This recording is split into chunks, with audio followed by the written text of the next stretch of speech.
Hi guys, in this video I'm going to show you how to utilize your RAM 100%.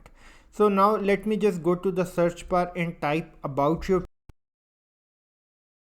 and if you notice over here is that installed RAM is 8 GB but the usable RAM is 4.08 GB. It means that out of 4 GB RAM only 4.08 GB RAM is being used currently. Okay, so I want to change it to the maximum 8 GB.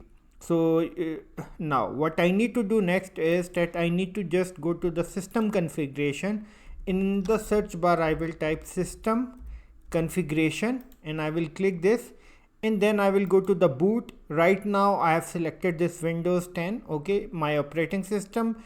Go to the advanced option and just uncheck this option. Okay, afterwards you will click OK and click apply and click OK. The moment you will click apply and OK, it will ask you to restart your PC. Okay, so I'm going to restart my PC and I will see you after the restart.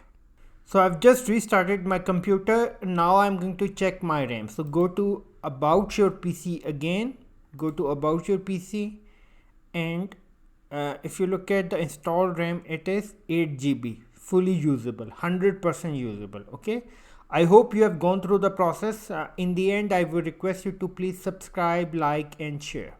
Thank you.